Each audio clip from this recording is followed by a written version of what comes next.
Detroit rap artists 42 Dugg and Sada Baby's fight has killed many people, including family members who were not involved in the fight.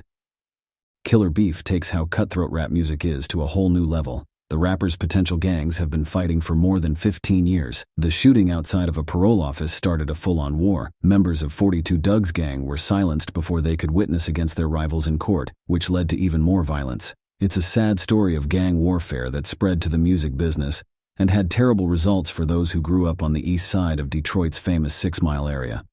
42 Dugg is very familiar with the gang lifestyle. His involvement with street gangs has gotten him in trouble with the law many times since he was a young man. When he was in jail, he got 4.5 years for carjacking, while gang affiliation rumors swirled. He is known to have ties to the 6 Mile 42 Hustle Boys, a subset of the Crips. At the age of 15, Dugg was already involved in street life and was sentenced for felony firearms, and that was in 2010. Unfortunately, trouble didn't stop there for 42 Dugg. He got into a fight with another prisoner while he was there, which added 2 years to his sentence and turned his 4-year plan into a 6-year ordeal. However, this setback turned out to be a good thing for him in the end. He wrote rap lyrics while he was in jail, and when he got out, he was determined to make a name for himself in the music business. His early song, Mama, I'm Sorry, gave him motivation and kept him going. His hard work paid off when he met Lil Baby at a dice game. He was then introduced to Yo Gotti, who signed him to both the 4PF and CMG record labels. The songs Trains You to One and We Pay made a lot of noise, since both Baby and Gotti are well-known rattles. 42 Dugg wasn't the only native Detroiter making a name for himself in rap. At the same time, Sada Baby was making waves in bars. He came on the scene with a lot of potential. Sada Baby grew up on the 7 Mile east side of Detroit. Unlike 42 Dugg, he didn't join a gang until he was 22 years old, which doesn't happen very often because most rappers join gangs sooner rather than later. Sada linked up with some dope artists too, however, he chose a different type of artist to link up with. Compared to 42 Dugg, he's done tracks with real street dudes like King Von and Fredo Bang. Prazin was the one that Sada made with King Von, and the Fredo Bang collab track went by the name of Big Steppo. All big tracks to this very day. And Detroit's music scene, both 42 Dugg and Sada Baby, are recognized as artists who will continue their city's musical legacy. However, the cause of their feud and the one aspect that links their fate in this conflict is their place of origin years.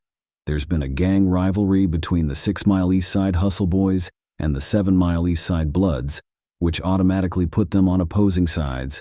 But it wasn't until T Grizzly came up with Dugg and Sada, and problems started to merge. T is another rapper from Detroit.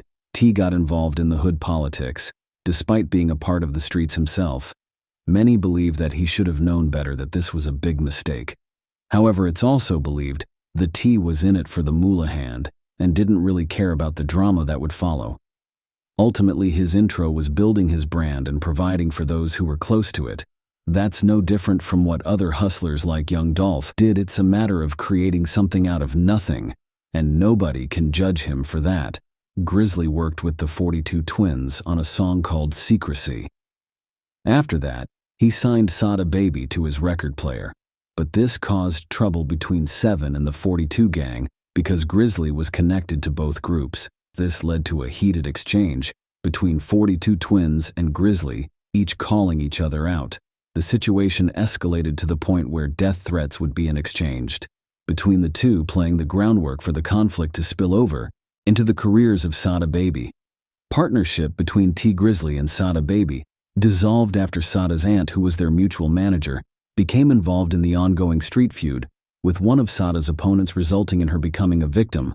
However, T continued to maneuver the feud by maintaining his connection with the 42 Dugg, and even releasing a track called MWBL. From Sada's point of view, this was pure treachery, and even after being dropped from Grizzly's label, the feud with 42 continued on.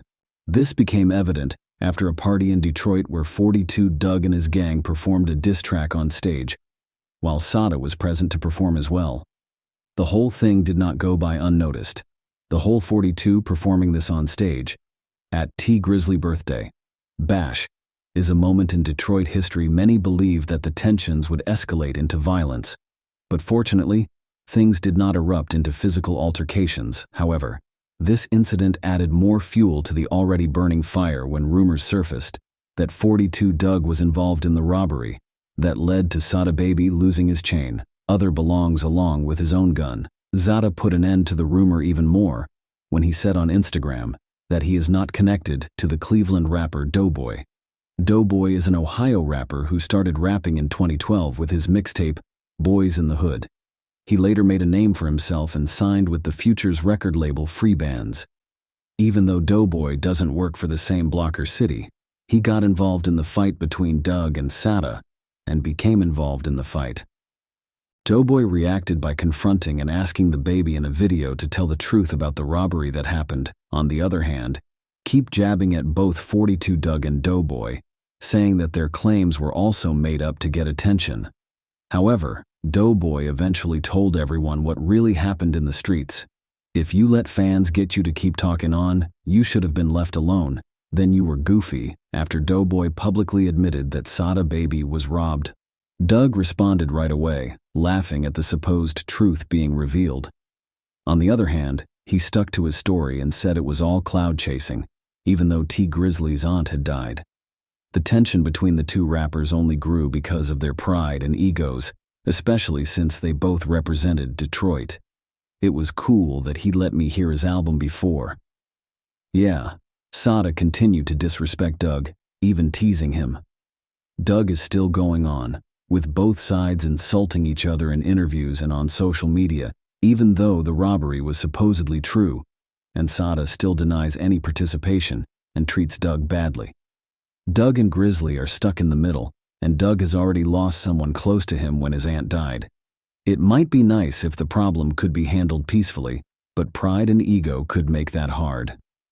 Dugg's recent experiences have not been very positive, his street life catching up to him, while Sada, who would not grow up in that environment, manages to stay out of trouble. In May 2020, Dugg was arrested on a gun charge that's still pending, and he has since been released on Baywell Street around 4 p.m. local time. He discovered a man grazed by bullets, who was assessed at the scene by Grady EMS, while 2 other men were shot. However, this is just the beginning of his problems. Some people speculate that Sada may have been involved in the incident. Many believe that he is not that much of a gang member and that the situation may have been related to something else entirely. It is difficult to determine who is involved in the ongoing beef and who is not. However, what is clear is that the situation is putting people's lives in danger, and the animosity between the two is only increasing with each new incident. It is important to hope that both parties remain safe, as losing either one would be a significant loss to the city of Detroit. Some T Grizzly fans thought he did not deserve all the trauma that was caused, not only to him, but his family too. T didn't deserve what happened to his family. Nobody deserved that. JB was out here trying to help everyone, but he has a lot of friends who still believe he is being honest.